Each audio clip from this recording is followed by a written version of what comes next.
Hiya and welcome back. Been a while since we've done one of these little talkies out on our walks again. So what I'd like to do today, I'd like to cover a topic that I get quite a few messages about and I get asked quite a lot about. And basically that is, how difficult are Bokhara trumpeters to breed? So this is a topic that I get asked quite regularly, and it's a question that has about 5 or 6 different answers. Like all breeds of pigeons, there is different degrees of difficulty. Now, we all know that there's breeds that readily reproduce themselves, and they're deemed as what we class as easy breeds. So, what makes a breed difficult, and how do you distinguish between easy breeds and difficult breeds? So, where we would be?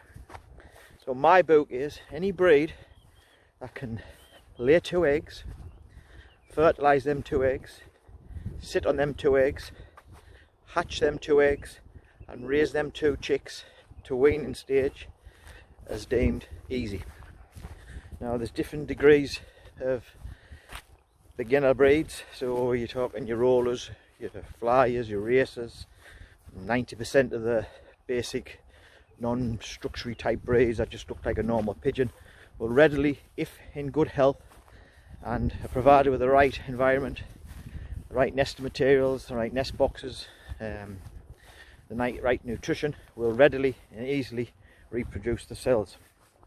Then you get another level of bird that requires feeders, and then you get another level of bird that, so the breed that a breed that would need feeders but is still quite easy to breed, i.e. fertility wise, would be like the frills, your blondinets, your saturnets, your oriental frills, your turbits, all them type of things.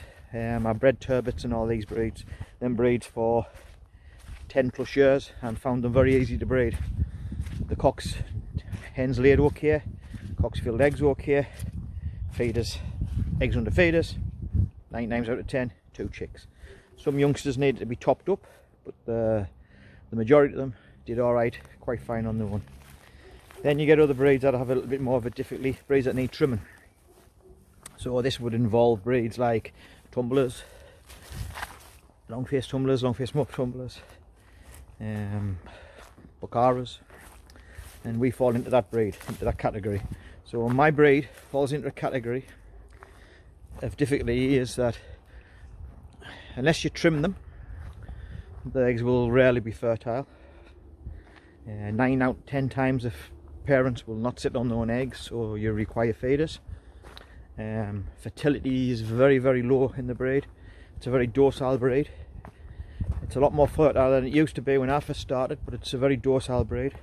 So what that means is that they're very slow at copulation. They're very slow at picking up the steps of copulation, whereas the female would squat, male would jump on the back.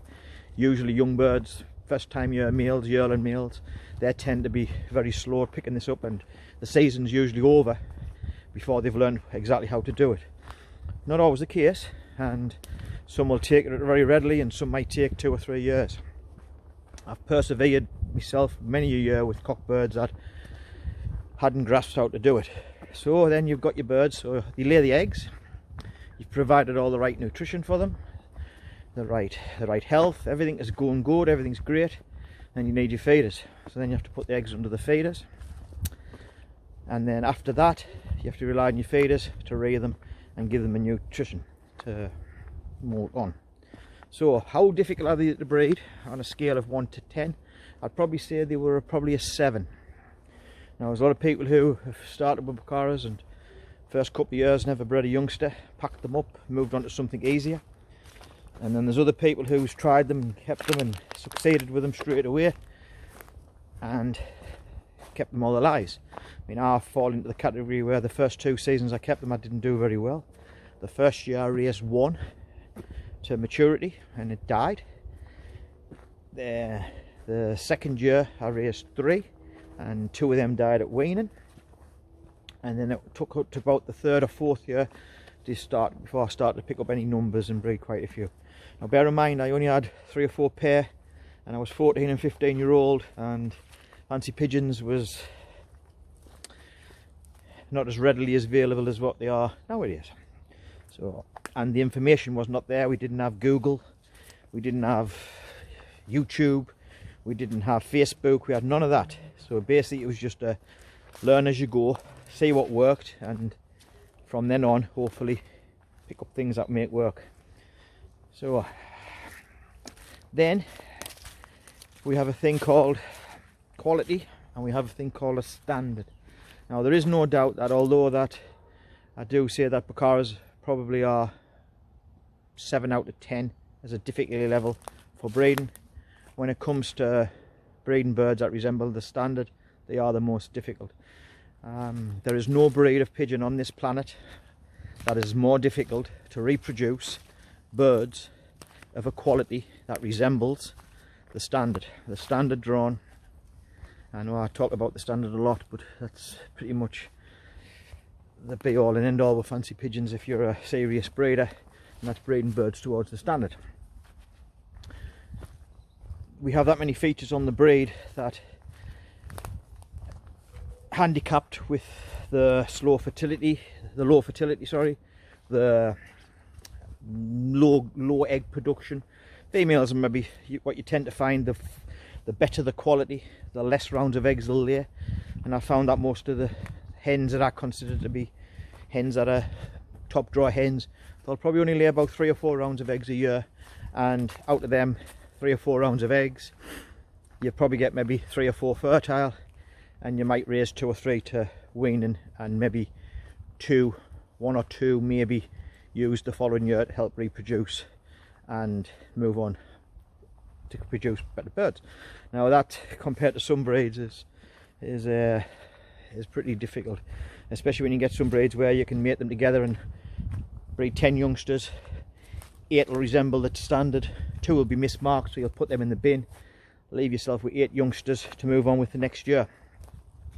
Or then you could be really selective and get them 8 youngsters down to 4 youngsters. 2 of them will be outstanding, the other 2 will be quite good. So what you'll get from there is a breed that moves up in quality very quickly. Bokharas tend not to do that. What we tend to find with Bokharas is they have what we call is 2 steps forward, 1 step back. The best youngsters don't necessarily come from your best pairs, although the best youngsters do tend to come from pairs that are related around your best pairs. So you may have for instance a champion that's won all the shows, male, and you may have a champion hen that's won all the shows. You mate them together, the 2 excellent birds with a fantastic show record. You mate them together and you breed average at best youngsters. You sit there, you scratch your head and you say, well, what happened there? Where did I go wrong? And then you might have another pair where one is the father of your champion and the other one is a sister to the other champion hen, and you mate that pair together and you produce fantastic youngsters. So this is the problem with the breed. I'm just manoeuvring through some right muddy weather.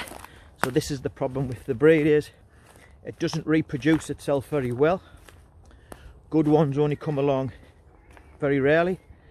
You might breed 60 or 70 youngsters, and out of them 60 or 70 youngsters there might be 5 or 6 of them any good. The rest of them might be good representations of the breed and quite readily can be moved on to other breeders. But what I found with the breed after all the years we've kept them is the closer you get your birds to the standard, the slower the progress becomes. So that's the problem, is that the progress becomes very minute and not as noticeable. So your first few years your birds improve really rapidly, then it slows down, and then the progress becomes very slow. And what might have took you 5 years in the beginning takes you another 5 or 10 years as you get later on. So this is the problem with them. And the better quality they become and the closer that they resemble to the standard, the less fertile they become, the less active they become, and the less youngsters you breed from them.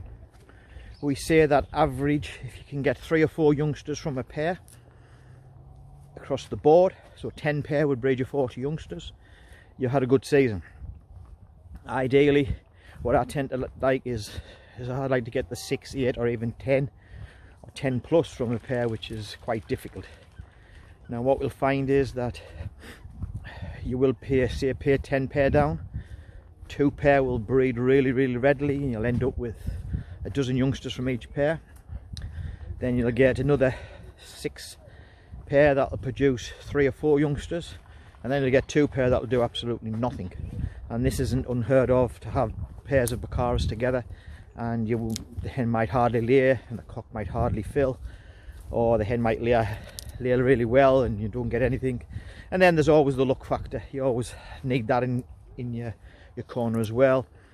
I've had eggs of pairs that have been dynamite, and I've moved them to feeders who need to have a pair of feeders squabble and fight and smash the eggs. I've had pairs where my best youngsters have been in nests, only to come and find them chilled and cold. Last year was not a very good year for breeding De Roys and almonds. I bred plenty off the pairs that I had together to breed them, but unfortunately the colour, the gene was a bit elusive for us, and I only managed to breed 1 out of 4 pair. Everything else was reds, reds, checkers, all the off colours, but the actual almond gene pretty much eluded us. But that's pigeons, and what you might only breed 1 of this year, you might breed 10 of the next year. So that's how you move on from there. Right, so I'll pretty much round that up now. It's been going quite a bit now, so I've had about nearly 12 minutes. How I'd like to end this is, I'd just like to thank everybody who's took the time to subscribe, and hopefully we can continue and hopefully improve. Because like everything, I mean, YouTube is just like doing anything else. You start off really poorly and you hopefully get better and better and better. So I'll take care now, see you later, and hopefully your breeding seasons is going well for you, and we'll see you until next time. Take care and bye.